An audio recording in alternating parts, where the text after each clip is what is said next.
கடைக்கு சென்றுவிட்டு வீடு திரும்பிக் கொண்டிருந்த இளம்பெண். ஆபாச வார்த்தைகள் பேசி இளம்பெண்ணை கேலி கிண்டல் செய்த இளைஞர்கள். இளம்பெண்ணின் துப்பட்டாவை பிடித்து இழுத்து காட்டு மிராண்டித்தனர்.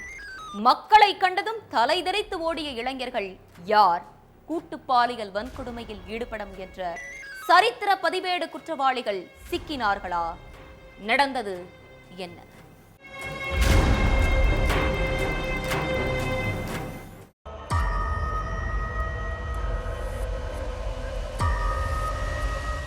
சமையல் செய்கிறதுக்காக கடையில் மளிகை பொருட்கள் எல்லாம் வாங்கிட்டு இரவு 8 மணிக்கு மேலே கருக்குப்பேட்டை வழியாக வீட்டுக்கு நடந்து போயிருக்காங்க 23 வயசு இளம்பெண். தெருவோரமாக கேங்காக நின்று பேசி சிரிச்சிட்டு இருந்த இளைஞர்கள் சிலர் அந்த வழியாக தனியாக நடந்து போன இளம்பெண்ணை பார்த்து ஆபாசமாக பேசினது மட்டும் இல்லாமல் கையை பிடிச்சு இழுத்து தவறாக நடந்திருக்காங்க.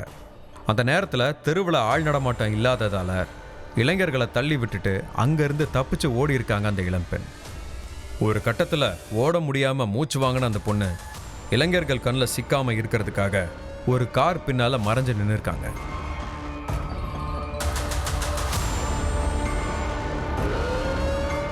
ஆனால் அதை கண்டுபிடிச்ச இளைஞர்கள் அவங்கள ரவுண்டு கட்டி மறைச்சு வச்சிருந்த கத்தியை காட்டி மிரட்டி கூட்டு பாலியல் வன்கொடுமை செய்ய முயற்சி பண்ணியிருக்காங்க.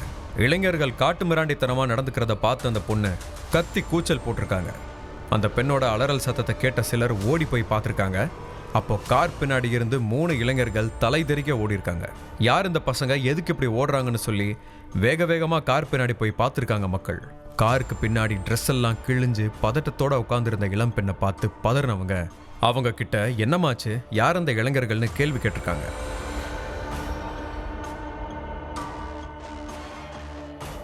யாருன்னு தெரியல, நான் கடைக்கு போயிட்டு வீட்டுக்கு போயிட்டு இருந்தேன். அப்போ இந்த இளைஞர்கள் என்னை தகாத முறையில் கிண்டல் பண்ணதோட என்கிட்ட தப்பாக நடந்துக்க முயற்சி பண்ணாங்கன்னு சொல்லி அழுதுருக்காங்க. அதுக்கப்புறம் அந்த பொண்ணை ஆஸ்வாசப்படுத்தினதோட போலீஸ்க்கு தகவல் தெரிவிச்சிருக்காங்க. அடுத்து அங்கே வந்த காவலர்கள் இளம்பெண் கிட்ட விசாரணை பண்ணியிருக்காங்க. அதில் திருச்சியில இருந்து காஞ்சிபுரத்துக்கு வந்த இந்த இளம்பெண் உரகடத்தில் உள்ள ஒரு பிரைவேட் கம்பெனியில் வேலை பார்த்துட்டு இருக்காங்க. தனியாக வீடு எடுத்து தங்கி இருக்கிற அந்த பொண்ணு கடைக்கு போயிட்டு வர்றப்ப தான் இளைஞர்கள் பாலியல் சீண்டலில் ஈடுபட்டிருக்கிறது தெரிய வந்திருக்கு.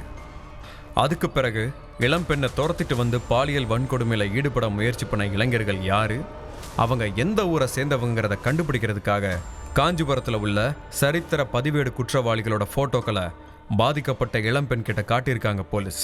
அதில் தான் இளம்பெண் கிட்ட பாலியல் சீண்டலில் ஈடுபட்டது காஞ்சிபுரம் கோனேரி குப்பத்தை சேர்ந்த ரங்கா சதீஷ்குமார் தான் அப்படிங்கிறது போலீஸ்க்கு தெரிய வந்திருக்கு.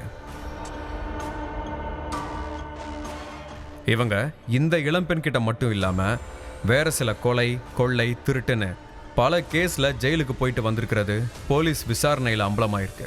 ரங்கா, சதீஷ்குமார் 2 பேர் மேலையும் கோனேரி குப்பம் ஊராட்சி மன்ற தலைவரோட கணவரை கொலை செஞ்ச வழக்கும் பதிவு செய்யப்பட்டிருக்கிறது தெரிய வந்திருக்கு. இளம்பெண் கொடுத்த வாக்குமூலத்தை வச்சு ரங்கா, சதீஷ்குமாரை கைது செஞ்சு சிறையில் அடைச்ச போலீஸ் சரித்திர பதிவேடு குற்றவாளிகளோட சேர்ந்து நானும் ரவுடி தான் அப்படின்னு கெத்து காட்டணும்னு இளம்பெண் கிட்ட அத்துமீறின சந்துருவையும் பிடிச்சு ஜெயில தள்ளியிருக்காங்க காவலர்கள்.